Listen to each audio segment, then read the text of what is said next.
1 Timóteo capítulo 5, versículo 8. O assunto que eu quero ministrar hoje, que está dentro da nossa temática, na verdade é algo que eu tenho falado desde o início da igreja. Nos primeiros anos eu pregava todo ano essa mensagem.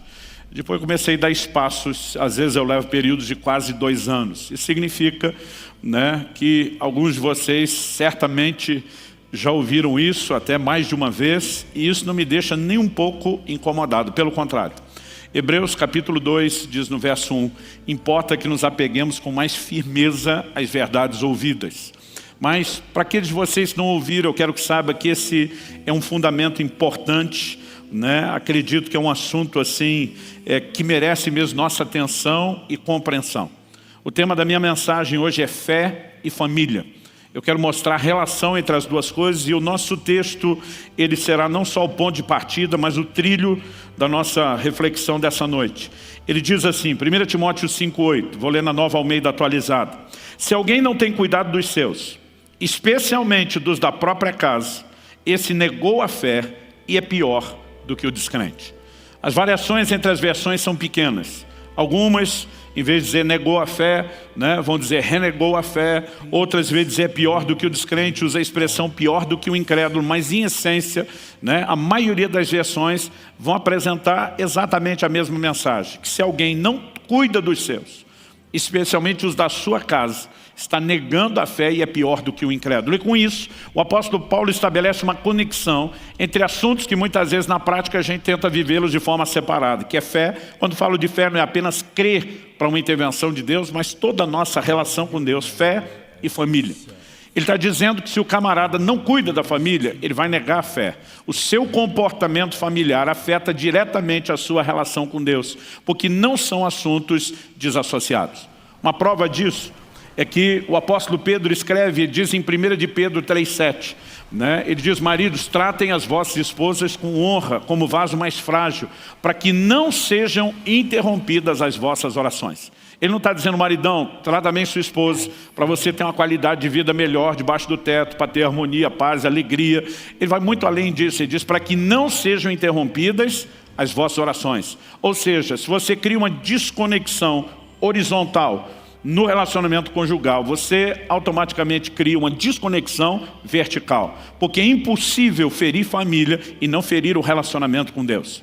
Então nós precisamos entender essa verdade. Pedro não foi o único a falar sobre isso. Em Malaquias 2,13, Deus diz, vocês cobrem o meu altar com choro, com gemidos, com lágrimas, e eu não vos ouço. O Deus que diz, invoca-me que te responderei, agora está dizendo, estou nem aí por oração e por choro de vocês. Por quê? O versículo 14, o seguinte, começa com a pergunta. Vocês perguntam por quê? Deus diz, porque o Senhor foi testemunha entre a aliança entre ti e a mulher da tua mocidade, com a qual tu foste desleal. Deus está dizendo, camarada, você desonra a aliança com o seu cônjuge e automaticamente a aliança que fez comigo, espera que apenas orando, chorando no pé do altar eu vou te atender. É como se o Todo-Poderoso estivesse dizendo, é ruim que você vai chegar em algum lugar com essa conduta, porque quando ferimos família, ferimos a relação com Deus. O que eu e você precisamos entender não é apenas que fé e família são dois assuntos que estão tão ligados a ponto de serem considerados inseparáveis. O que nós precisamos compreender é por que eles estão tão atrelados. Por que que eles se misturam dessa forma. E para que a gente discuta isso, eu quero começar, antes de mais nada, compartilhando que eu tive o privilégio de nascer e crescer num lar cristão. Por parte de pai, eu sou a 2ª geração. Meu pai foi o primeiro na nossa linhagem, na nossa ascendência, o primeiro que a gente tem notícia, a primeira geração a se converter. Por parte de mãe, meus avós já eram convertidos. Então, por parte de mãe, eu sou a 3ª geração. Por parte de pai, a 2ª. E normalmente eu falo do privilégio que eu tive, na forma como eu fui criado. Eu conto as histórias de como pude criar os meus filhos. E às vezes isso gera uma reação errada em alguns. Eu já vi dizendo, para você é mais fácil, eu não tive o privilégio. Uma vez estava num vídeo conversando com meu filho a respeito de legado, eu falando do meu privilégio, ele falando do dele, uma pessoa falou, para vocês é fácil, eu não tive nada disso. E eu precisei responder para aquela pessoa, falei, olha, meu pai também não teve nada disso.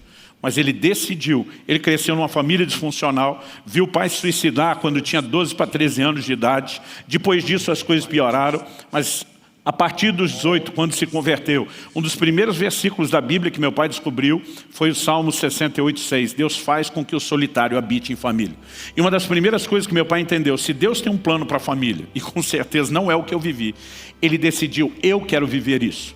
E ele decidiu, não importa se eu não tive antes, daqui para frente a decisão dele foi: tudo muda. Dos meus filhos para diante, tudo muda. E porque um dia ele tomou essa decisão, eu colhi um legado.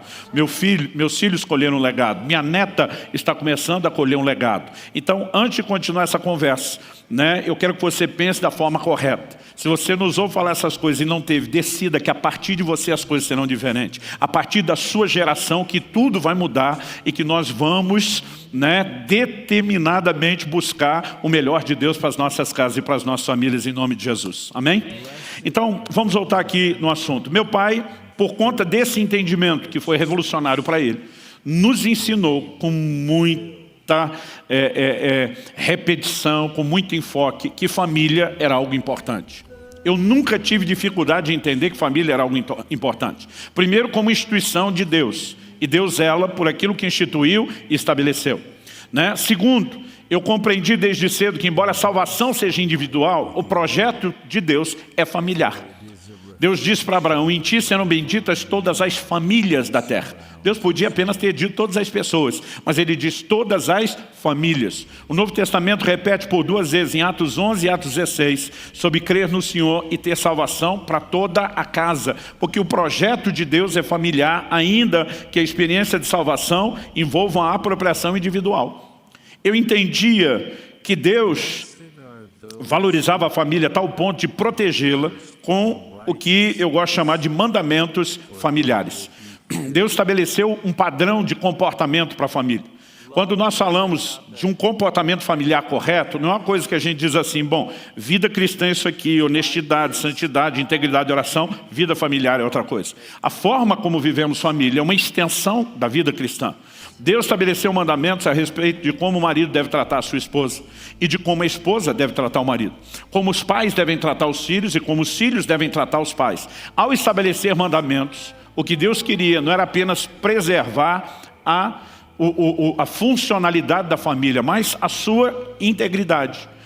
Então esses mandamentos visam proteger algo que é valioso. Só que, embora tenha estabelecido os mandamentos, Deus decidiu abençoar aqueles que obedecem os mandamentos, decidiu abençoá-los de uma forma diferenciada. Então, o livro de Efésios nos mostra, Paulo está escrevendo para uma igreja dos gentios da nova aliança, mas ele cita e aplica um dos 10 mandamentos. E diz: honra teu pai e tua mãe, para que tudo te vá bem, sejas de longa vida sobre a terra. E diz, esse é o primeiro mandamento com promessa. Com mandamento é uma ordenança, a gente tem a obrigação de fazer. E se cumprirmos, não fazemos mais do que obrigação. Mas quando o assunto é família, Deus diz, se obedecer, eu vou te abençoar. E nós precisamos entender que a nossa prosperidade e a nossa longevidade pode ser afetada pela maneira como vivemos família. E isso não é mera frase retórica. É uma promessa de Deus com a qual Deus tem um compromisso. Eu tenho um pastor conhecido lá do Rio de Janeiro. Um outro amigo em comum me contou a história. Fiquei receoso de que estivessem aumentando, exagerando. Quando encontrei ele, perguntei, cara, é verdade que isso aconteceu com você desse jeito? Ele disse, é verdade.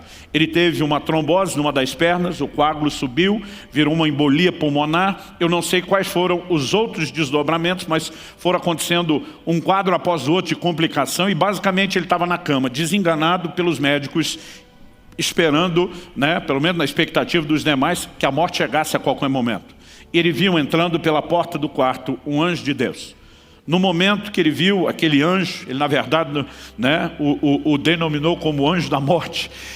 A Bíblia diz, o Senhor Jesus falando do rico e o Lázaro, diz, quando Lázaro morreu, foi levado pelos anjos de Deus ao seio de Abraão. Algo que você que serve a Deus precisa saber, é que na hora da morte você não está sozinho, você vai escoltado. E saber que a gente tem uma escolta é uma boa notícia. Mas ver a escolta chegar antes da hora que você está esperando, nem sempre é tão empolgante. E quando ele viu aquele anjo entrando e sabia a razão de estar ali, ele disse que olhou para o anjo e disse assim, eu honrei o meu pai, eu honrei a minha mãe, eu honrei vô, honrei vó, honrei tio, honrei tia. Ele diz, eu reivindico o meu direito de longevidade. Ele disse que o anjo sorriu e sumiu. E junto com o anjo, sumiu embolia, sumiu trombose, ele foi instantaneamente curado, está firme e forte até hoje. Isso não é palavras, não são meras palavras de efeito retórico, é um mandamento com promessa. Quem está entendendo, diga amém. Mas os mesmos mandamentos que, se obedecidos, têm bênção diferenciada, também tem julgamento diferenciado. O livro de Provérbios diz: o que amaldiçoa seu pai ou a sua mãe, apagar-se-lhe-á a sua lâmpada nas mais densas trevas. O que é que significa isso? Que Deus, mais uma vez, está enfatizando a importância da família a ponto de protegê-la e cercá-la com mandamentos que, se obedecidos, existe bênção diferenciada, se quebrados, tem julgamento diferenciado. Nós podemos falar sobre diversos ângulos, né, a respeito da importância da família. Eu aprendi desde cedo que Deus não abençoa só o indivíduo. Normalmente a bênção de Deus se estende para toda a família. Um salmo que meu pai sempre citava, chegou a pregar no meu casamento, foi o Salmo 128, que começa dizendo, a partir do verso 1, bem-aventurado o homem que teme ao Senhor e anda nos seus caminhos, feliz serás, tudo te irá bem. Aí diz, tua mulher será como a videira frutífera em tua casa, teus filhos como rebentos da oliveira à volta da tua mesa. O verso 4 diz, eis que assim, desse jeito, será abençoado o homem que teme ao Senhor. Quando Deus abençoa, não abençoa só o indivíduo, abençoa a família. Durante muito tempo eu imaginava que Deus abençoava a família porque ela é importante para a gente. Eu digo às pessoas, você quer conhecer minha simpatia? Trate bem minha família.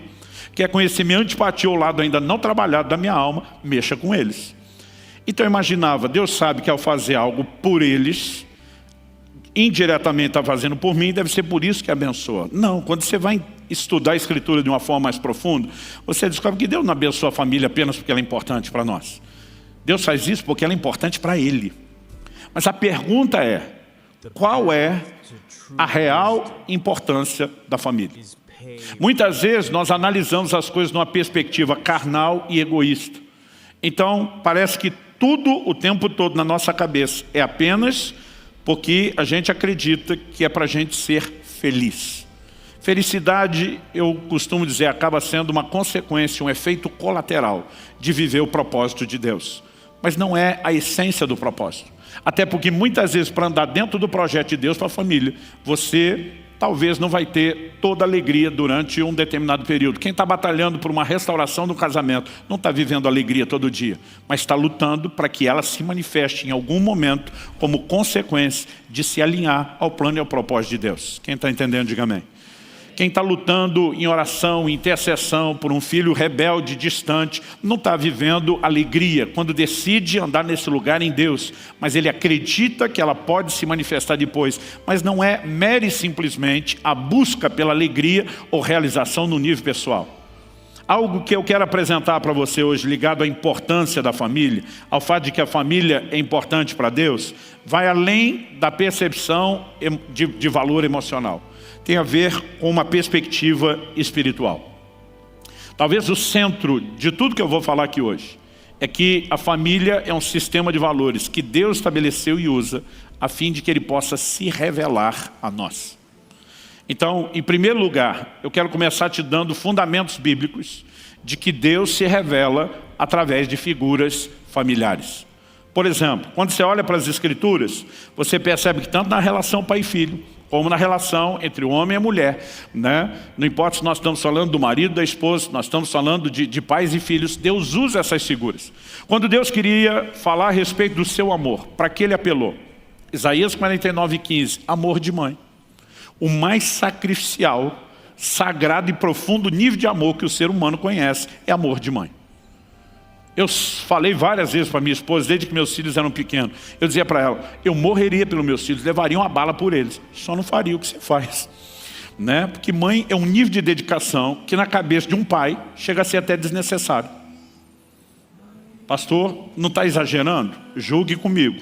Acho que a maioria dos homens vão concordar, talvez as mulheres não. Israel tinha perto de 7 anos de idade. Chegamos de um culto, né? Ele dormindo no carro, já era tarde, a Kelly pediu para eu descer algumas outras coisas. Enquanto eu descia, eu vi que ela pega o Israel no colo para que ele não acorde e decide levá-lo para a cama no quarto.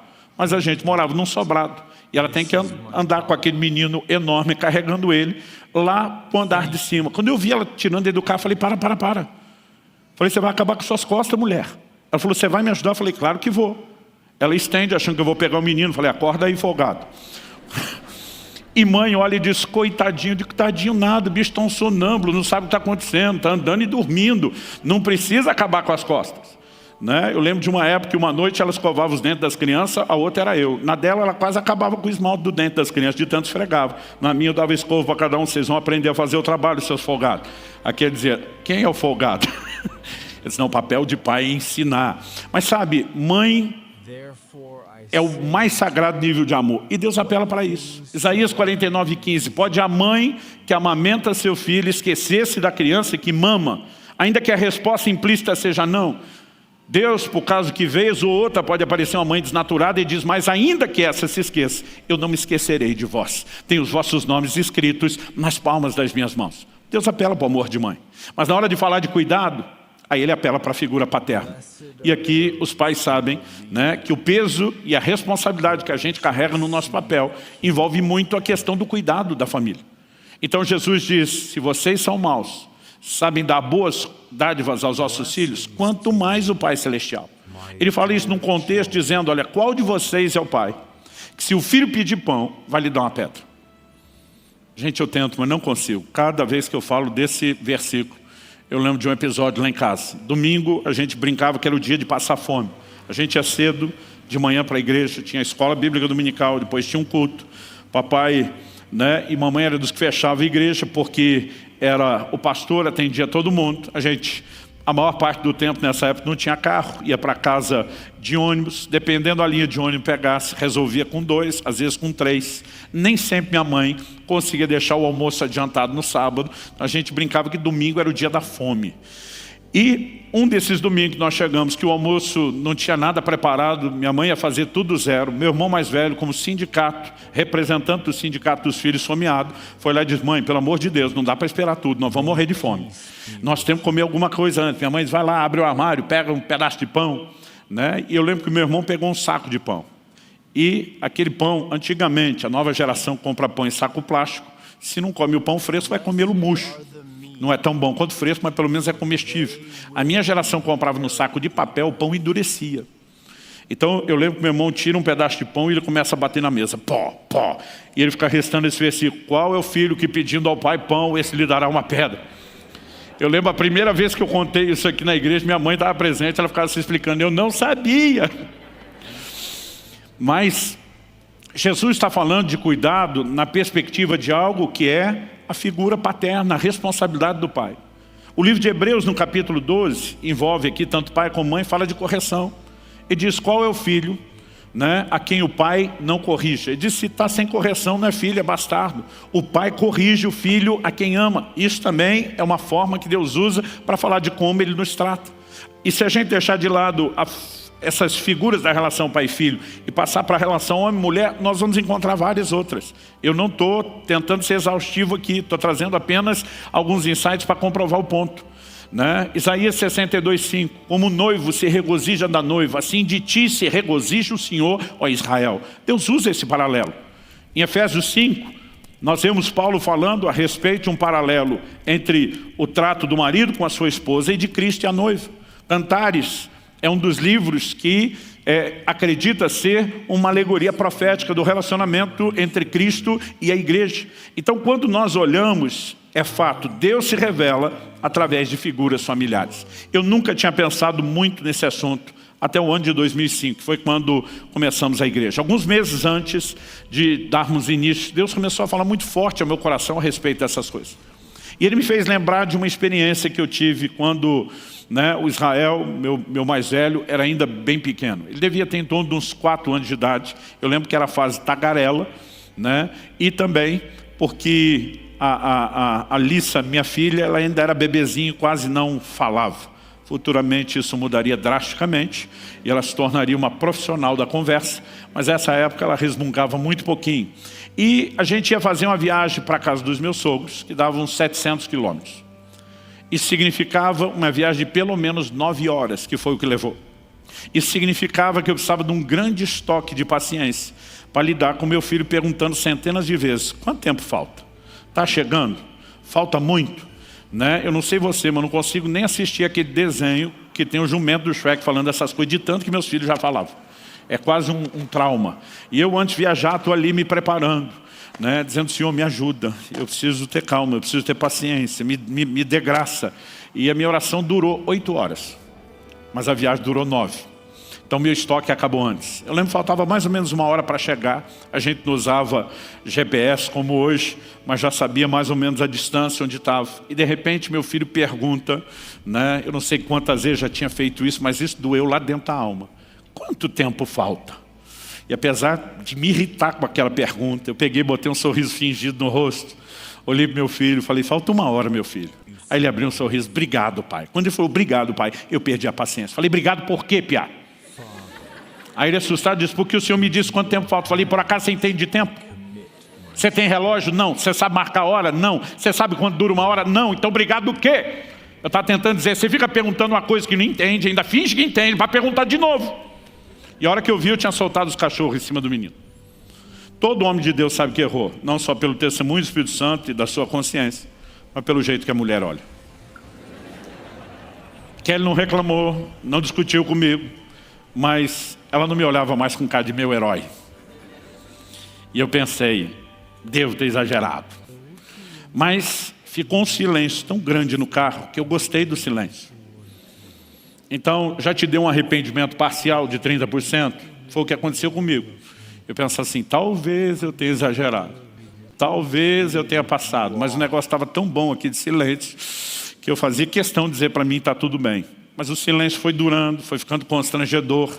E aquilo começou a me incomodar. E eu comecei a dar o braço a torcer. Falei, Deus, talvez eu tenha errado mais do que eu estou achando. E talvez eu precise da sua ajuda para resolver isso. Me dá sabedoria. Eu estava ali pensando, orando.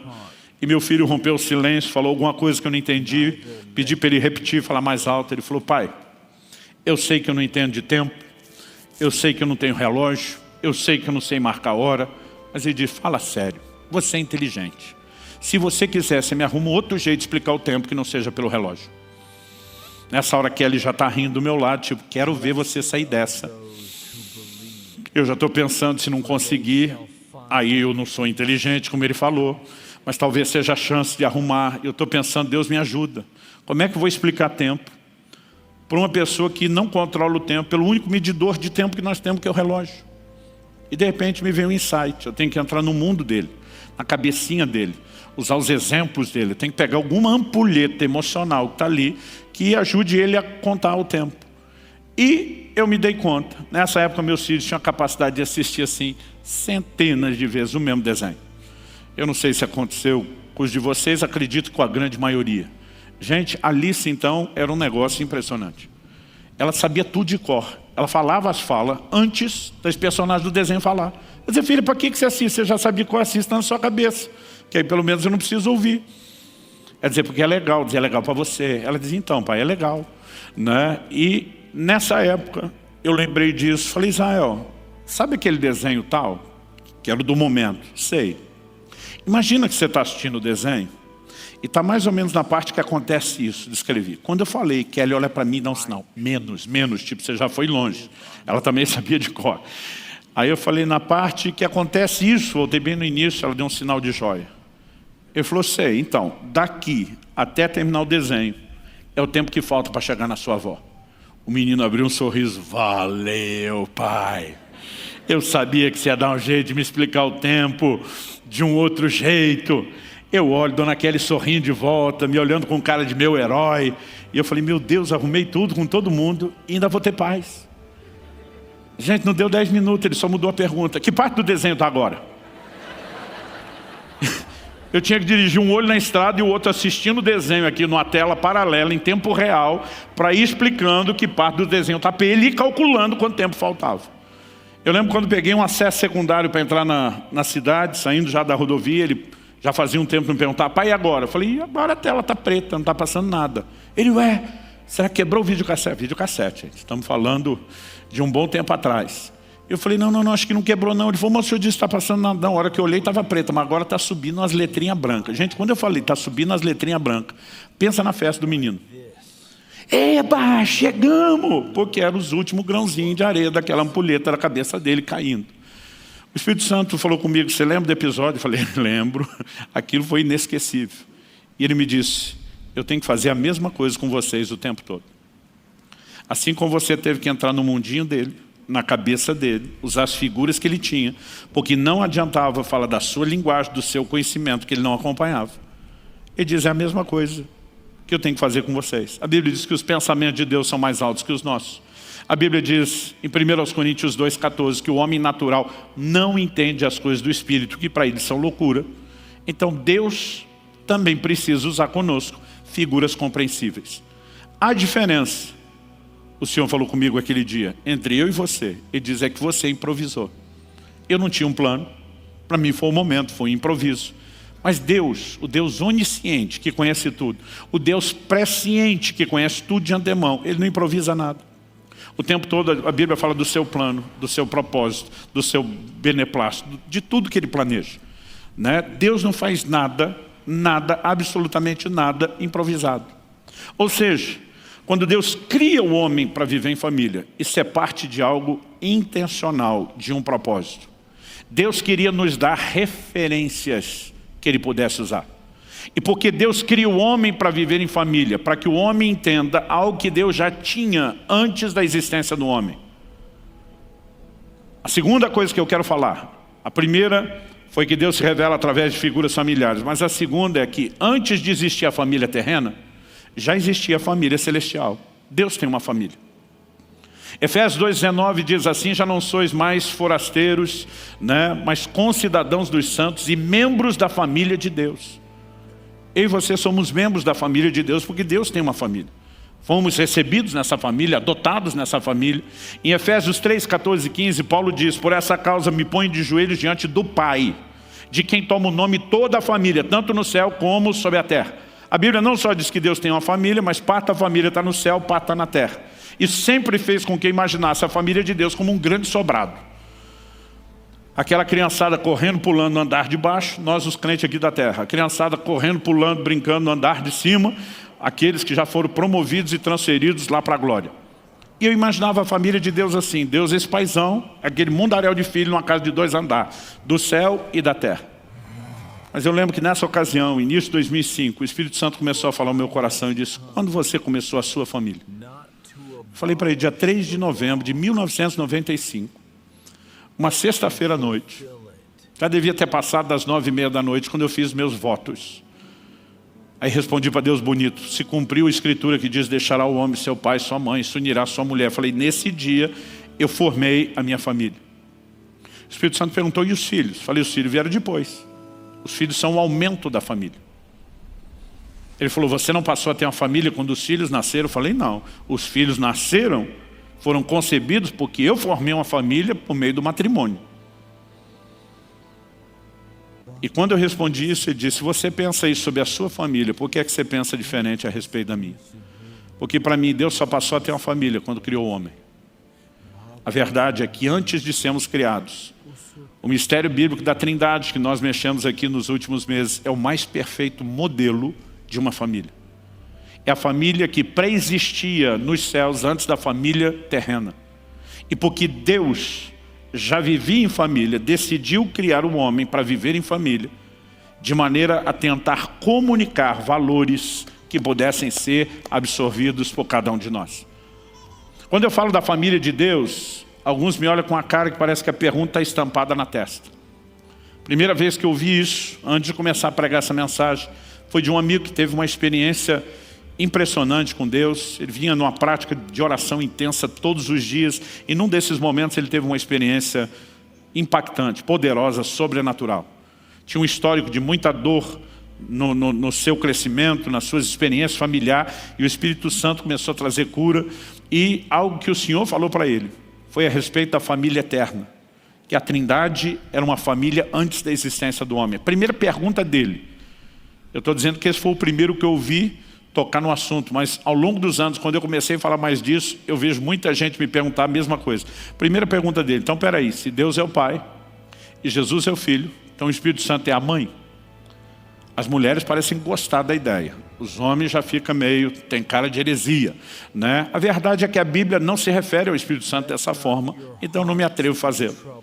Alguns estudiosos tentam defender que alguns substantivos ligados, né, a pessoa do Espírito Santo, percebi isso estudando bastante para esse assunto da Trindade que andamos falando aqui, muitas vezes aparecem conjugados, né, como estando no feminino, mas eu não entendo de linguística e não criaria nenhuma doutrina em cima de uma possibilidade de tradução. Portanto, eu me recuso a tentar avaliar a matriz de todas as famílias que existiam antes da nossa, a partir da perspectiva de uma réplica que é imperfeita e incompleta. Por que imperfeita e incompleta? Por exemplo, aqui nós temos distinção de gênero. Mas Paulo, escrevendo aos Gálatas, diz que em Cristo, no plano espiritual, não tem homem nem mulher. Isso funciona aqui na terra, para fins de reprodução. Paulo não estava falando contra gênero, mas no plano espiritual não existe. Jesus, por exemplo, diz que no céu não se casa nem se dá em casamento. Então a advertência aos solteiros: quer casar, faça agora aqui na terra, não espere chegar no céu.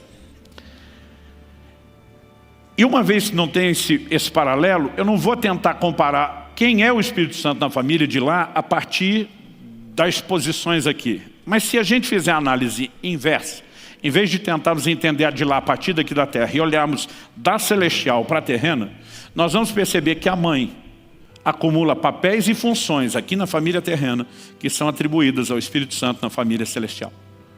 Por exemplo, quem é o responsável pela gestação da vida na família eterna, na Trindade? O Espírito Santo. Seja na criação de Gênesis, onde ele pairava sobre a face das águas. Alguns estudiosos associam o verbo pairar com chocar. Ou quando o Espírito Santo, né, é anunciado por Gabriel que envolveria Maria: descerá sobre ti o Espírito Santo, o poder do Altíssimo te envolverá com a sua sombra. Quem é o responsável pela gestação da vida na família terrena? A mãe, ainda que a semente não seja dela. Quem é chamado de o Consolador na família celestial? O Espírito Santo. Quem é a fonte de consolo na família terrena? A mãe. Eu não sei os filhos de vocês, os meus já choravam chamando a mãe. Mãe! E aliás, isso era algo que eu tinha dificuldade. Eu lembro de uma ocasião que o Israel tropeçou e caiu, fui acudir, o menino me deu um drible, correu para o colo da mãe que estava longe. Eu fiquei todo sentido, que nós os pais às vezes somos mais imaturos que os filhos. Falei para aquele: poxa, eu que vi, eu que fui correr, como é que o menino me dribla e corre para o seu colo? E aquele que esse doce de pessoa que vocês conhecem, aquele dia foi bem sarcástica comigo, ela dizia: por que será? Como quem diz assim: vocês os pais parece que não entendem nada de consolo. E ela me fez lembrar, contando uma situação assim, em termos quase exagerados, porque eu fiz muita chacota disso depois, né, de um episódio. Ela falou: deixa eu refrescar sua memória. Um dia meu filho está pulando no sofá. E eu não sei você, mas eu sou parte de uma geração que não podia brincar no sofá. Cada geração tem seu protesto. Eu ouvi um cara mais velho que eu dizendo: eu sou a geração que não comeu peito de frango. Ele dizia: quando eu era criança, peito de frango era para os adultos. Quando eu fiquei adulto, peito de frango era das crianças. Eu já sou a geração que não podia brincar no sofá. O sofá era para uma tal de visita que nunca aparecia. E a gente que morava na casa não podia usar. E eu ficava dizendo para mim: quando crescer, tiver minha família, filho meu, fala o que quer no sofá. A gente faz umas promessas bestas. Agora está lá meu filho pulando no sofá. Eu estou pensando quanto custou aquilo. Acomodado, olhando, mas pensando: deixa que pule, afinal de contas não podia. Mas daqui a pouco o Israel começa a pular de um sofá para o outro. Eu falei: campeão, pular no sofá, beleza. Se você estragar o sofá, não me importa. Mas se você ficar pulando de um para o outro, você vai cair. E eu não quero que você se estrague. Não, pai, não vou cair, filho. Aprenda a sabedoria milenar. Quem entende as coisas é o pai, não é o filho. Você acha que não, mas se você insistir, vai acontecer. Não vai, pai.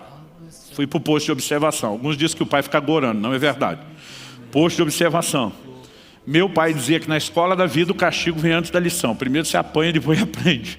Falei: vamos observar o aprendizado. E ele pula de um sofá para o outro, do outro para um, de um para o outro, do outro para um. Num desses pulos, na hora da arrancada, ele escorrega o pé. O impulso não foi o suficiente. E ele foi só até a metade e caiu no vazio dos dois, blumba, no chão duro. Tinha um tapete que não era tão felpudo ou macio, deve ter ajudado alguma coisa.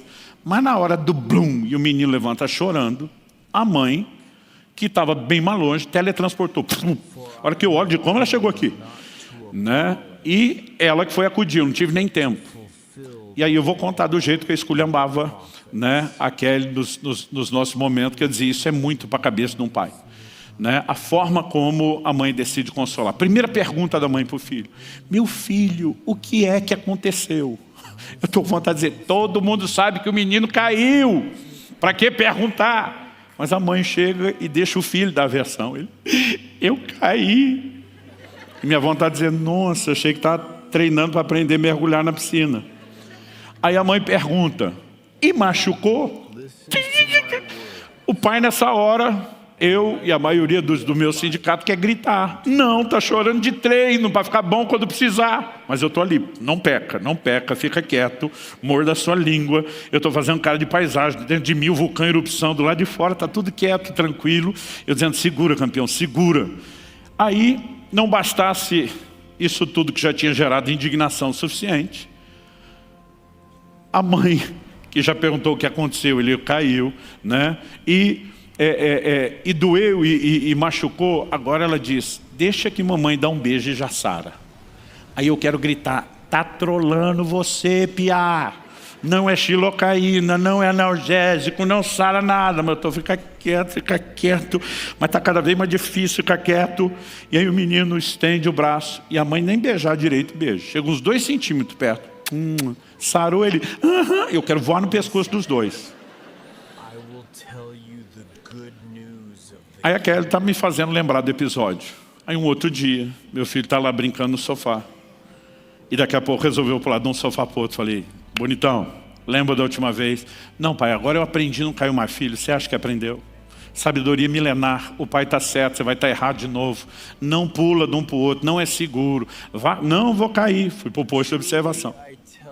Daqui a pouco, gente, parecia a mesma coisa. Eu não sei se foi na ida ou na volta, como da outra vez. Não sei se foi o mesmo braço, mas no mesmo vão. Tipo o gol da Alemanha. Você fica olhando, é replay ou está acontecendo de novo? Para que mexer na ferida, né? Agora doeu. Então não sei se foi na ida ou na volta o mesmo braço, mas do mesmo jeito. Caiu, blum, levanta segurando o braço, chorando. Dessa vez, eu que estava mais perto, teletransportei. A hora que ele foi correr para um lado, cerquei, foi correr para o outro, cerquei. Tipo, hoje é nós. Aí agora é a hora da Kelly fazer chacota comigo e fazer todo o drama de como o pai consola. Primeira coisa que o pai fala para o filho, está chorando: engole esse choro. Você é homem ou não é?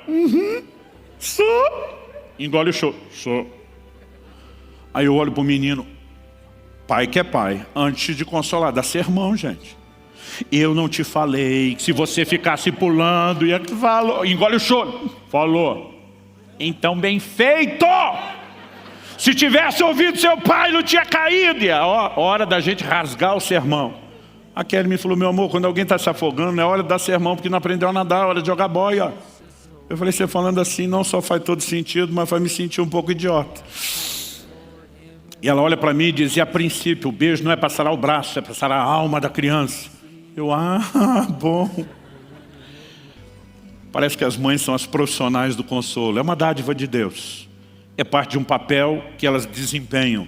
O que eu e você precisamos entender? Que assim como há uma família terrena, há uma família celestial que antecede a nossa.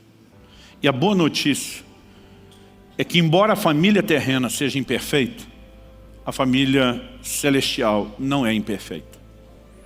Isso me leva ao meu terceiro e último tópico, aonde eu quero terminar.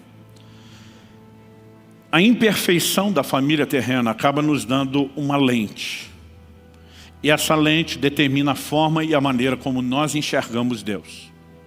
Se Deus quer usar uma figura familiar para que a gente o entenda, e Ele vai falar do amor de mãe, para quem não teve uma mãe tão boa, a pergunta é, nós vamos entender tão bem a expressão do amor? Não. Se Deus vai falar de como um pai se importa e cuida do filho, mas está falando isso para uma pessoa que não teve esse tipo de pai, a mensagem vai ser bem compreendida? Não. Porque a lente está gerando não uma visão correta, mas uma deformação, uma caricatura de quem Deus é. E eu comecei a entender isso porque logo nos primeiros anos do ministério pastoral, eu tive uma experiência que me fez prestar atenção e reparar nisso. Na época, eu pastoreava em Guarapuava, E o templo da nossa igreja era o inverso desse aqui. Isso aqui é um retângulo na horizontal. Lá era na vertical. Eu estava no momento de louvor e adoração na primeira fila. E estava assim, aproveitando aquele momento em Deus. E veio algo forte no meu coração, do nada. Sai do seu lugar. Vá dar um abraço no fulano de tal. Normalmente, pastor, pelo menos durante um tempo, a gente consegue memorizar mais ou menos quem senta onde. Os crentes são criaturas com hábitos, a grande maioria. Aliás, tem uns que chegam e ficam incomodados, que alguém sentou no lugar dele, mesmo que não tenha nome, esse lugar é meu. Porque eu sempre sento nele. Quando Deus diz, dá um abraço fulano, eu já olhei para o fundo. Como tivesse de costas aqui, olhando para aquele canto da esquerda. E conseguia vê-lo de longe, ele era maior do que eu. Pensei, está lá. Mas na minha cabeça está, será que é Deus mesmo trazendo isso ao coração? Será que é coisa da minha mente? Eu falei, Deus, é você, não é você? Eu falei, a igreja é sua, mas nós temos regras aqui embaixo. Tem hora de abraçar. Te abraço na chegada, abraço na saída. Quando muito, antigamente isso acontecia mais do que hoje, a gente tinha o que chamava um cântico de comunhão. Era uma mensagem dessa para cantar para os irmãos, a gente saía se cumprimentando, se abraçando, né? E falei, não é hora de abraçar. Pensei, não deve ser coisa de Deus nada. E volto a adorar. Enquanto eu estou ali na canção, de novo vem aquela coisa forte no coração. Sai do seu lugar, vá dar um abraço no fulano.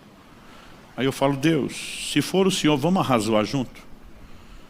Eu falei, o Senhor sabe que as ovelhas do seu rebanho são um pouco ciumentas. Se eu for lá no fundo abraçar um só e mais ninguém, vai dar ruim. Amanhã o Senhor continua sentado no seu alto sublime trono e eu tenho uns crentes bicudos aqui, ele não veio abraçar. Eu pensei, isso não é coisa de Deus, isso é o maligno tentando trazer divisão na igreja. Eu falei, deixa esse negócio e volta a adorar. Vem a terceira vez, sai do seu lugar, vai dar um abraço em fulano. Eu falei, Deus, o Senhor sabe que nós os homens não somos assim, criaturas tão dadas a afeto. Eu vou lá abraçá-lo sem motivo. O que esse cara vai pensar de mim? Mas não tinha desculpa que eu desse que acalmasse aquela insistência interior. Vai dar um abraço no fulano de tal. Chegou uma hora eu desisti. Falei, quer saber? Só tem um jeito de saber se Deus está nisso ou não. Se é o testemunho interior do Espírito Santo ou não. Saí do meu lugar e fui lá para o fundo. Quando eu chego, fui pelo canto do corredor, ele era assim o segundo perto do corredor, parei perto dele, está todo mundo ainda cantando na adoração, mas a boca dele está um movimento diferente, parecia que ele estava orando, falando e não cantando. Sabe tipo novela mexicana? Que o que você está ouvindo não bate com o movimento da boca? Estava um negócio parecido. E eu pensei, deve estar orando. De repente me pareceu que ele fez um amém, parou, eu falei, minha hora, cutuquei ele. No que ele abriu os olhos para ver quem estava cutucando e me viu, ele já levou um susto. E eu já fui me explicando. Falei, pode te parecer estranho, mas Deus mandou aqui para te dar um abraço. E já que estava ali, dei um abraço apertado, gordo nele. Meu amigo, esse camarada maior que eu, mais velho do que eu, começou a chorar. Do choro ele foi evoluindo, né, para urrar, para gritar. Babou tudo em mim. Não me largava, penso no abraço sem fim. O da parte dele, porque o meu terminava. Você já deu um abraço unilateral a alguém, você termina o abraço, vai largar, a pessoa não terminou. Você dá um segundo, termina o segundo, ele não solta. Dá um terceiro, eu não conseguia acompanhar o abraço dele. Eu que queria que a manobra fosse rápida e discreta para evitar problema com os outros, agora está todo mundo em volta olhando os gritos, o urro e o choro dele. E eu fico assim, ó, é ele, tem nada a ver com isso. Pensa numa situação desconfortável. Se alguém me perguntasse, pastor, se eu sentiu algo sobrenatural acontecendo, nada. Eu achei muito esquisito. Mas quando ele finalmente se recompôs, eu não aguentei e fiz a pergunta. Falei, o que é que aconteceu? Ele disse, o senhor não faz ideia. Falei, por isso que eu estou perguntando, criatura. Ele falou, pastor, o senhor sabe que eu sempre tive dificuldade com a forma como vocês tratam Deus como Pai. Falei, não sei se eu estava ciente disso, não. Ele falou, pois é, o tempo todo vocês falam de Deus, é pai, é papai, é paizão, é paizinho. Ele falou, esse negócio me incomoda. Eu falei, você não teve pai? Porque essa é a típica reação de quem não teve. Ele falou, não, eu tive um pai. Meu pai botou comida na mesa, vestiu a gente, deu um teto sobre a cabeça, mas nem de longe ele foi essa figura carinhosa que vocês sugerem num pai. Ele disse, meu pai nunca me deu um abraço. Ele falou, o contato físico era as surras que variavam de injustas a abusivas. Ele disse, papai nunca fez um elogio para mim ou para os outros filhos. Era só amaldiçoando e xingando a gente o tempo todo. Ele diz, e toda vez que vocês falam de Deus como pai, eu não consigo evitar usar a lente do meu pai para olhar para Deus. E eu não quero olhar Deus dessa forma. Ele disse, hoje eu estava aqui no meio do louvor e adoração, ele falou, pastor, eu estava longe, eu estava lá nas galáxias, eu estava curtindo o negócio. Até que o líder do louvor, no meio da canção, fala, sobe agora no colo do Pai. Ele falou, onde eu estava? Voltei na hora, foi um balde d'água fria, estragou tudo, acabou meu momento. Ele falou, eu vi pela minha reação que aquilo era algo sério dentro de mim. E ele falou, Deus, deve ter algo muito errado mesmo comigo, porque não é possível ter reações tão fortes. Ele falou, e eu comecei a orar aqui e dizer, Deus, se eu realmente preciso te entender como pai, eu quero entender o pai que o Senhor é, e não o pai que eu imagino pela experiência que eu tive. Então ele disse, se é tão importante que eu entenda o Senhor como pai, eu quero te pedir um sinal. Eu quero que o Senhor me dê o abraço de pai que eu nunca tive. Eu quero que o Senhor me dê algo que te faça olhar, não com a lente do meu pai, mas que faça com que eu te veja como um pai diferente. E ele começou a dizer, então vem me dar um abraço de pai. Eu te desafio a me dar um abraço de pai. No meio da oração, com toda a empolgação, ele parou e falou, não, estou pedindo muito. Ele diz, até evangelizar, que é algo tão importante, o Senhor terceirizou, delegou para a igreja. A gente faz no seu nome. Então ele falou, vou mudar minha oração. Se o Senhor enviar alguém aqui, que diga para mim que veio enviado, mandado pelo Senhor para me dar um abraço seu, eu aceito ele como um representante do seu abraço. A hora que ele terminou a oração, eu cutuco ele e digo, Deus me mandou para te dar um abraço. Eu falo, pastor, nem sei como o senhor chegou tão rápido. Eu, para ele, falei, você achou The Flash, rapaz? Eu saí lá da outra ponta. Ele falou, mas o senhor chegou na hora que eu terminei. Eu falei, você não sabe o trabalho que eu dei para Deus para vir. Como ele já sabia o que você ia orar, já sabia o trabalho que ia dar, ele começou antes, o preparo. Até eu chegar aqui foi outra novela, filho. Mas no momento que ele terminou a oração, eu estava do lado dele. Só que esse irmão não teve só o sinal que ele precisava. Na hora que eu dei o abraço, o Espírito Santo, Consolador, esse mesmo que está movendo nesse ambiente aqui. Eu sei que você sente que ele está movendo aqui. Meteu a mão lá dentro do peito desse cara e começou a puxar raízes. Isso foi definição dele. Falou, pastor, eu cresci na roça. O senhor sabe o que é tirar raiz, arrancar raiz? Eu falei, estou falando raiz de mato pequeno, não. Estou falando pelo menos de arbusto. Às vezes uma árvorezinha pequena a gente já precisa de um trator. Ele falou, aquilo vai mexendo com todo o solo à volta. Ele falou, a sensação que eu tinha, que alguém puxava raízes que estavam espalhadas totalmente dentro de mim. Ele falou, eu chorei, urrei, gritei daquele jeito, porque doía no início. Doía demais, pastor. Mas ele falou, quando terminou esse negócio, eu penso no meu pai, não existe mais dor. Eu penso em Deus como pai, está totalmente desassociado da figura do meu pai. Algo aconteceu dentro de mim. Ele falou, pastor, foi um milagre, uma intervenção de Deus. E nessa hora eu estou empolgado olhando aquilo. Mas o que é que isso me fez perceber? Que a visão que eu e você temos de família, ela vai afetar a visão que eu e você temos de Deus. Uma pessoa que teve uma péssima experiência com paternidade, vai ter dificuldade com a paternidade de Deus. E o que é que eu e você precisamos entender? Em primeiro lugar, que as limitações estão na família terrena. Mas que na família celestial não há limitações. E que a família celestial quer preencher essas lacunas emocionais deixadas pela família terrena. Como sabemos disso? Salmo 68:5. Deus se revela como o pai dos órfãos.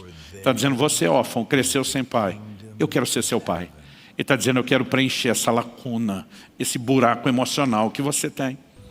Salmo 27:10. Davi diz, ainda que o meu pai e a minha mãe me desamparem, o Senhor me acolherá. Pai e mãe são os últimos a virar as costas para alguém, gente. Eu comecei meu ministério aos 15 anos de idade, evangelizando, e muitas vezes pregando em presídio, e às vezes você via uns camaradas que aos olhos da sociedade eram considerados verdadeiros monstros. A mãe ia visitar e chamava de meu nenê.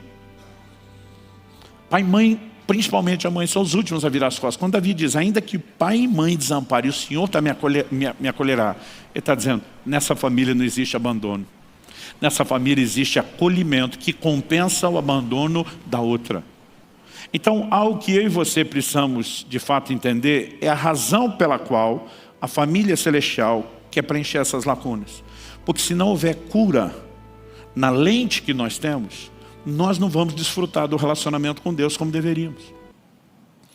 Em todos os meus anos de ministério, 30 anos pregando, 28 de pastoreamento, vai completar agora em dezembro, eu sempre gostei de pregar sobre fé.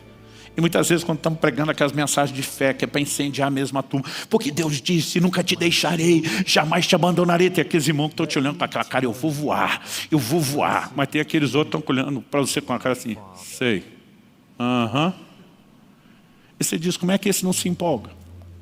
Eu comecei a descobrir com o tempo, principalmente acompanhando os que reagiam dessa forma, e o que eu vou falar agora é estatística, é pura estatística, que a grande maioria, praticamente absoluta desses, tinha uma única coisa em comum. De todas as igrejas que eu pastoreei, os que eu chamava os incrédulos crônicos, os que tinham dificuldade, eles tinham uma coisa em comum, experiências de abandono. Então você está lá dizendo, Deus prometeu, não vou te abandonar. E o cara inconsciente está pensando, meu pai também falava isso antes de virar as costas para a gente. Minha mãe também disse isso antes de virar as costas para a gente. E muitas vezes isso se torna uma lente, que na verdade confunde a revelação que eu e você deveríamos ter de Deus. Mas o inverso também é verdadeiro. Porque é que eu e você temos a responsabilidade de viver uma vida familiar correta. Eu entendi essas verdades quando meus filhos ainda eram pequenos. E eu cresci debaixo de um temor, de entender a minha responsabilidade de ser bom esposo e ser bom pai. Não era apenas para ter uma boa qualidade de vida emocional em casa, mas porque a lente que um dia meus filhos iriam olhar para Deus seria a paternidade que eu iria exercer sobre eles. E eu seria responsável pela forma como eles entenderiam ou não a Deus no futuro. Isso precisa trazer temor no nosso coração. Nós não podemos viver família de qualquer forma. Se nós temos um compromisso com continuidade geracional, nós precisamos entender o quanto vamos impactá-los. Então, se por um lado eu estou falando dos incrédulos crônicos, por outro nós precisamos entender que alguns não têm dificuldade nenhuma de crer, porque cresceram num ambiente onde não só nunca foram desamparados, mas promessas eram sustentadas. Um dia uma pessoa me perguntou, falou, pastor, o senhor conta cada experiência de fé dos seus filhos? Ele falou, o senhor acha que aqueles dois nasceram com o dom da fé? Eu falei, não. Eles foram muito expostos ao alimento da fé, que é a palavra. Cresceram num ambiente onde era natural ver resposta de oração. Mas se tem algo que meus filhos, embora conheçam as limitações do pai, algo que eles não podem falar, é de promessas que não são cumpridas. Talvez o versículo que eles mais me ouviram repetir na vida não foi João 3,16, Deus amou o mundo de tal maneira, foi o Salmo 24. Aquele que jura, isso também está no Salmo 15, se não me engano, aquele que jura e com dano seu não muda. Falou, está falado, falou, tem que cumprir, falou, não tem volta. Então sabia que se o pai fizer uma promessa, está falado e ponto final. Quando morávamos em Irati, estávamos na fase de implantação da comunidade Alcance lá, que foi a primeira. Eu tinha vindo pregar em Curitiba o fim de semana, eu estava aqui, não me lembro se eu vim na quinta ou sexta noite, acho que era na quinta-feira já. E eu estava aqui até o domingo de manhã. Nosso culto lá era domingo à noite. Eu depois do almoço voltaria. O culto tinha terminado na igreja, ainda não tinha ido almoçar. O celular toca. Israel devia ter 6 para 7 anos de idade na época. E ele, pai, que saudade de você. Eu falei, saudade de você também, filho. Mas de repente ele muda o assunto, diz, mas não liguei para falar da saudade. Eu falei, não, você ligou para falar do quê? Ele falou, pai, liguei para dizer que eu tenho muito orgulho de você. Do homem de Deus que você é. Você é tipo o apóstolo Paulo. Você viaja para abençoar as pessoas, pregar a palavra. Eu na hora já sabia que tinha o dedo da mãe por trás, ministrando ele na minha ausência. Mas ele começa uma conversa que não parece conversa de criança. E à medida que ele vai falando aquilo, reconhecendo que para mim era muito difícil, né? Eu por 17 anos, eu passei em média 3 dias por semana fora, longe deles. Quando ele vai falando aquilo começou a me emocionar. Eu estou me segurando para não chorar enquanto falo com ele. E quando eu estou assim, no auge, entregue, quebrantado, ele termina a ligação dizendo, só não esquece meu presente.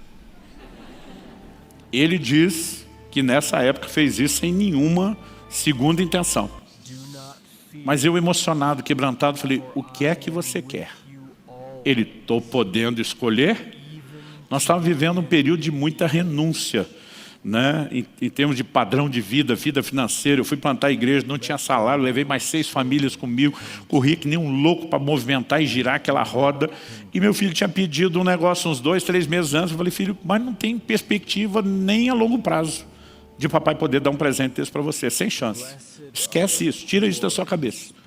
Nesse dia que ele falou, estou podendo escolher, eu emocionado não pensei, falei, o que você quiser. Quando eu falei o que você quiser, ele falou, se é o que eu quiser. Ele reativou o pedido de 2, 3 meses antes. Quando ele falou aquilo, que eu me toquei, que eu tinha dado um cheque em branco assinado para ele. E eu pensei, agora eu vou me lascar, mas não posso voltar atrás. Vendo um rim da mãe dele, mas brincadeira. Eu falei, eu vou dar um jeito e eu vou resolver isso. Então no telefone eu falei, é seu. Gente, quando eu falei é seu, acabou a conversa. Eu só ouço o barulho do telefone, o final do telefone fixo da época, caindo no chão. Os gritos, berro dele para a mãe. Ganhei, ganhei, ganhei, ganhei meu brinquedo. Eu pensei, eu ainda vou no shopping. Eu vou almoçar. Depois de pegar o brinquedo, eu tenho mais 2 horas de viagem. Mas porque eu falei, é seu, ele já ganhou. Por que ele está comemorando? Porque ele sabia que se o pai falou, está falado. Quem cresce com essa lente, você acha que tem dificuldade de entender que quando o Pai Celestial, que é melhor que o Pai Terreno falou, que não vai estar falado? Então nós precisamos entender que essa lente, que muitas vezes vem deformada por causa de experiências negativas, precisa de ajuste. E é quase impossível não ter experiência negativa, porque todos somos imperfeitos. Eu fico assim muito incomodado com uma das linhas de psicologia moderna, que coloca sobre os pais um peso de culpa dos problemas dos filhos que me deixa revoltado. Porque essa não é a ótica bíblica. O livro de Hebreus diz, nossos pais nos corrigiam conforme melhor lhes pareciam. Acertaram? Não. Isso não significa má intenção. Muitos deles não tinham condições socioeconômicas como que nós temos, de estudo, de informação. Esse tipo de conversa que nós temos hoje dentro de um culto, dentro da igreja, quando era criança não se falava nada disso. Eu sempre considerei meu pai um gênio, um estudioso assim, acima da curva. Esse gênio que lia de tudo, era muito bem informado. Você sabe qual foi a educação sexual que ele deu para mim e para meus 2 irmãos? Eu sou do meio de 3 homens. Um dia ele chegou em casa e falou, filho meu que embarrigar a menina antes do casamento não é mais meu filho. Nem explicou como embarrigava. Porque não existia diálogo. Por quê? Não havia referência.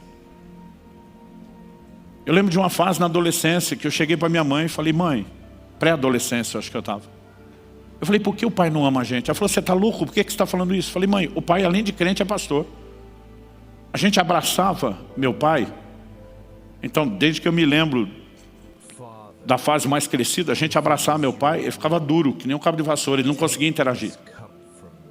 Eu dizia, meus amigos têm uns pais que além de não ser crentes, são bandidos. Um abraço e beija eles.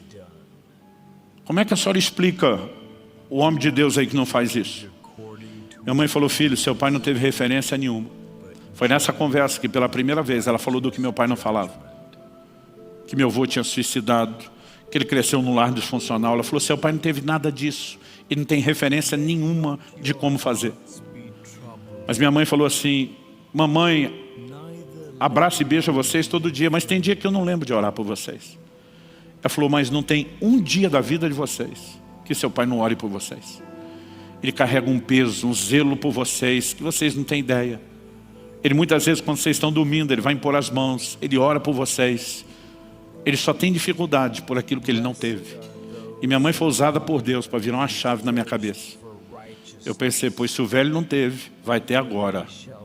Gostando ou não, vai ter uma overdose de abraço. Sabe, o próprio Jesus, quando diz na cruz, perdoa-lhes porque não sabem o que fazem, ele nos mostra que uma das melhores coisas é tratar o ofensor como vítima. É enxergar a ignorância e a limitação dessa pessoa e ter compaixão dela por isso. E eu ficava pensando, coitado de meu pai, eu estou aqui reclamando quando eu tenho tudo o que ele não teve. Nossos pais nos corrigiam, nos instruíram, nos ensinaram, conforme melhor lhes parecia. Isso não avaliza os seus erros, mas precisa gerar um desconto. Meu pai dizia uma coisa, que quanto mais velho eu fico, mais sentido faz. Um dia você vai me entender. É quando você vira e passa para estar do outro lado, que de repente você diz, com a medida que você mede, você vai ser medido. Gente, eu lembro de uma fase da infância que eu apanhava todo dia, todo dia. Eu não sei dizer quantas vezes eu apanhei. Talvez não virou a casa do milhar, mas foram muitas centenas no mínimo. E nenhuma dessas centenas de surras, ou seja lá quanto for, me incomoda. Mas existia uma que me incomodava por muito tempo. Foi uma que eu apanhei sem merecer. E essa eu lembrava. Meu irmão aprontou alguma coisa, o Paulo, mais novo, minha mãe foi para cima dele, ele foi o Luciano. Ela veio para cima de mim. Eu falei, pera, do que eu vou apanhar? Ela dizia, você sabe. Eu disse, não sei. O problema é que outras vezes que eu sabia, mentia que não sabia, agora ela não me levou a sério. E ela começou a me bater, eu dizia, não sei pelo que eu estou apanhando. Então primeiro você apanha, depois você descobre. Aí eu estou lá apanhando, meu irmão arrependido entra e fala, não mãe, eu menti, não fui ele, fui eu. Minha mãe ficou desacossoada, só me largou, foi saindo. Eu falei, e ele? Ela falou, depois eu resolvo com ele. Eu falei, e eu que apanhei à toa? Minha mãe falou assim, a próxima que aprontar está apanhado. Alguém aqui já apanhou a crédito? Eu apanhei. E gente, pensa em indignação dentro de mim. Quem que apanha sem merecer? Eu fui lá e gastei uma das boas. Eu falei, já está apanhado, só não pode fazer nada. Eu ficava pensando isso, que pai que bate no filho sem ter feito nada. Mas mesmo pensando isso tudo, eu uma vez disciplinei meu filho por algo que ele não fez. E o pior, ele ficava me dizendo que não fez. Todos os amigos dizendo que sim. Eu falei, vai apanhar dobrado que está mentindo. Ele falou, pai, eu não sei porque eles estão falando isso. Mas eu não fiz. Eu falei, filho, todo mundo ia mentir. Ele falou, não sei porque eles estão fazendo. Eu te prometo que eu não fiz. Eu falei, você sabe que o réu confesso, delação premiada, valia muito em casa. Da própria pessoa e dos outros, dos irmãos. E eu disciplinei ele o dobro, porque supostamente estava mentindo. Quando saímos do banheiro, aquele mundaréu de crianças, os filhos dos outros pastores, tudo de cabeça baixa, a gente mentiu. Eu queria dar nos filhos de todo mundo, não podia. E na hora eu me lembrando do quanto julguei minha mãe. Eu lembro que eu chorei na frente do meu filho. Dizia, meu filho, me perdoa. Ele falou, claro que eu te perdoo, pai, mas eu queria que você tivesse acreditado em mim. E aí?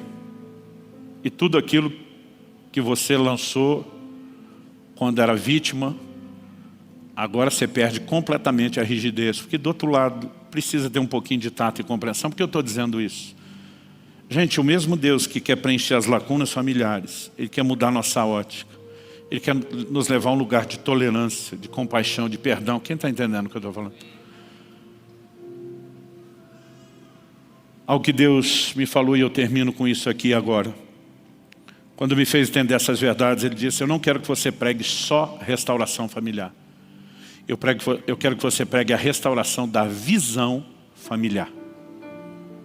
Eu falei para Deus, qual a diferença? Ele disse que restauração familiar não se aplica sempre.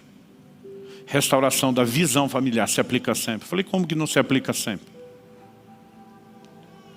Mas se você pensar que teve problemas sérios com o pai e a mãe, e eles já morreram, você pode até viver perdão, cura em relação ao que teve. Mas o relacionamento não volta. Eles já foram. Não vai mais ter relacionamento. Acabou.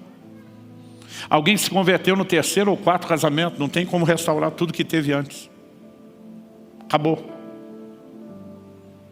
Mas a visão familiar sempre pode ser restaurada.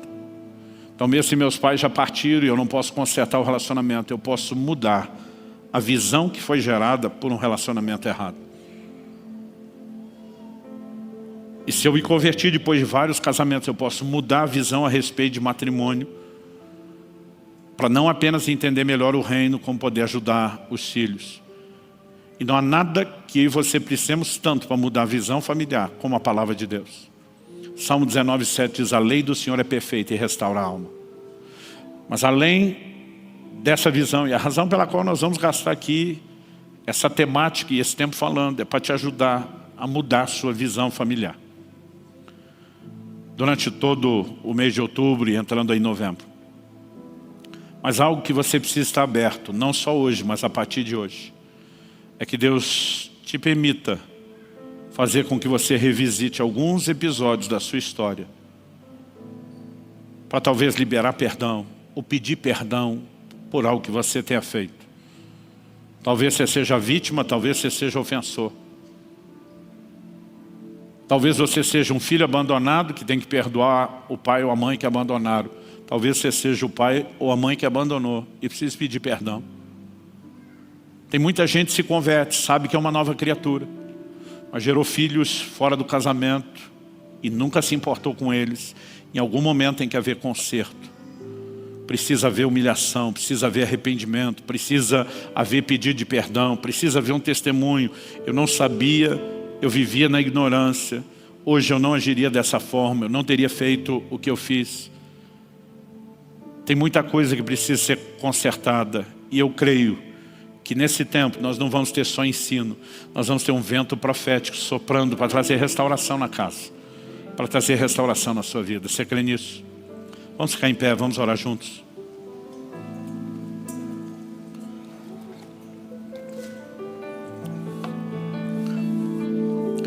Meu Deus, a Tua palavra foi anunciada, mas nós precisamos daquela ação personalizada do Teu Espírito Santo, para que não seja só um discurso. E oro que não só aqui e agora, mas a partir de agora, que o Senhor possa trazer, ó Deus, experiências de restauração e de cura, não só na visão familiar, mas nas emoções. Pai, nós oramos que as lacunas emocionais possam ser preenchidas, que feridas sejam saradas. Tua palavra diz no Salmo 147:3, que o Senhor cura os quebrantados de coração e cura-lhes as feridas. O Senhor também prometeu por boca do profeta Malaquias que converteria o coração dos pais aos filhos e dos filhos aos pais. E nós oramos por dias de restauração familiar. Oramos também por restauração no nível de relacionamento conjugal. Oramos pela restauração da visão familiar. Estende a Tua mão. Derrama a Tua graça sobre os meus irmãos e irmãs. E ajuda-nos a avançar no entendimento de que a família não é importante apenas para nós, é importante para o Senhor. E é importante não apenas porque é uma instituição sua que o Senhor quer defender, mas porque é um sistema de valores que o Senhor estabeleceu e usa a fim de se revelar. Portanto, ó Deus, ajuda-nos a entrar nesse lugar de entendimento e cooperação com o Senhor, para que a visão familiar seja cultivada de forma correta em nós, em especial na vida de nossos filhos, nossos netos, nas próximas gerações. Nós clamamos em nome de Jesus, em nome de Jesus e para a glória de Deus. Se você crê e concorda, diga amém. Se você recebe essa palavra, diga eu recebo em nome de Jesus.